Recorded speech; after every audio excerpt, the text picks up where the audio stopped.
Bueno, bienvenidos a la segunda clase de retórica. Hoy vamos a continuar con el capítulo número 2 de la retórica de Aristóteles. Recordemos que la retórica era una disciplina que se podía aplicar a diferentes artes porque lo que busca es convencer a un auditorio por medio de un texto oral o escrito, reflexionar sobre lo convincente, lo que es propio de los argumentos. Y recordemos que hay argumentos que pueden pertenecer a esta disciplina como otros que pueden no pertenecerla. Por ejemplo, dentro de argumentos que son de otra disciplina podemos tener las pruebas, los testigos, alguna confesión obtenida bajo tortura. Son todas pruebas que no hacen al arte de la retórica. Hay otro tipo de argumentos que sí son propios de la retórica, que tiene que ver con los silogismos lógicos, los razonamientos, el concepto de entimema, pronunciado por el mismo Aristóteles, que tenían que ver con la diferencia para Aristóteles es que estos argumentos que son propios de la disciplina retórica hay que buscarlos, mientras que los otros simplemente hay que utilizarlos, los que pertenecen a otras disciplinas, ¿sí? Hay tres tipos de argumentos retóricos y algunos van a estar centrados en el orador, en la persona que está hablando o escribiendo el texto, también si se quiere, en el público, en el oyente, y algunos argumentos que van a estar en el discurso per se, en el discurso en sí, por sí mismo. Dentro de los primeros, los argumentos que están inherentemente ligados al orador tiene que ver con la capacidad de convencimiento que tenga el orador sin importar los argumentos, es decir, cómo se dice el lenguaje, cómo se comporta el orador, si está tranquilo, si transmite confianza, si tiene poder de convencimiento. Lo mismo pasa con los argumentos que están ligados al oyente. Son argumentos que tienen que ver con buscar que el oyente tenga una determinada sensación, se sienta molesto, se sienta enojado, se sienta curioso, se sienta bien, se sienta contento, sienta compasión. Son argumentos que lo que buscan es movilizar al oyente por medio de algún tipo de sentimiento. Y después están los argumentos basados en el discurso per se, es decir, basados en el discurso por sí mismo. No importa la intención del orador, no importa el sentimiento que tenga el oyente en ese momento, lo que vale es el recurso argumentativo, el recurso lógico, el silogismo, el entimema que se utilice para llegar a la verdad y llegar a lo convincente. Se hace una diferencia muy interesante acá también en este capítulo 2 entre el concepto de entimema o de razonamiento, de esta demostración deductiva, porque es recuerden, a partir de premisas poder establecer algún tipo de conclusión utilizando el poder de deducción, con un ejemplo que implica una relación más de inducción.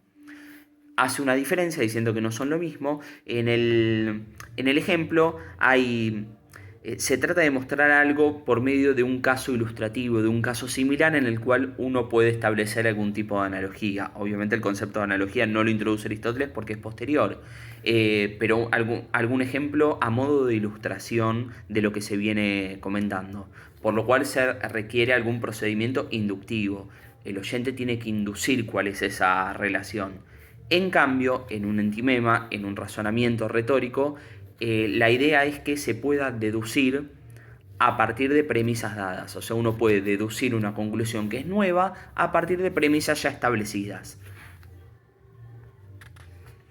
Por lo tanto, el ejemplo es inductivo, el razonamiento o entimema es deductivo. Por lo tanto, el objeto de la retórica dice tiene que ver con todas las cuestiones, con todo lo que nosotros deliberamos, ¿sí? Y se puede aplicar a diferentes disciplinas científicas. Tenemos que tener en cuenta que a veces los oyentes pueden no tener el mismo poder de razonamiento, por razonamiento lógico o deductivo, que el orador. Por lo tanto, tienen que estar elaborados de manera simple, clara, tienen que ser fáciles de entender. Eso es muy importante, que el orador, al elaborar su discurso en la retórica, tiene que tener en cuenta frente a qué tipo de auditorio se encuentra o se va a encontrar. Los razonamientos tienen que ser claros, por lo tanto. Bueno, para ir cerrando, se habla de indicios, ¿sí?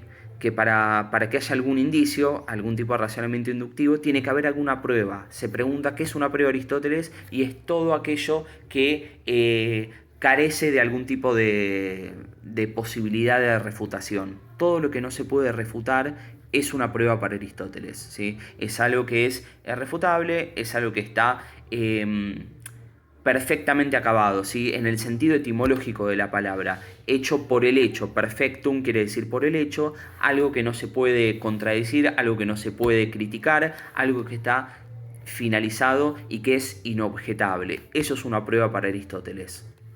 Tiene que ver con el concepto de irrefutabilidad, ¿sí? Finalmente, para terminar el capítulo, dice que se llama especies a las premisas específicas de cada género y líneas de argumentación a las que de forma semejante son comunes a todas las del género. Con esto finaliza el capítulo número 2 y ya vamos a dar los primeros ejercicios en la clase por Zoom de escritura creativa para fomentar lo que es lingüentio. Recordemos que el lingüentio es esta primera etapa de la retórica que tiene que ver con más que el cómo se elabora un mensaje, sino el qué. O sea, qué vamos a decir, qué temas vamos a tratar, la parte creativa. Recordemos que inventio en latín significa invención, ¿sí? Entonces, en la clase de Zoom de hoy a las 6 de la tarde vamos a estar trabajando con ejercicios de escritura creativa. Bueno, nos vemos hoy a la tarde entonces.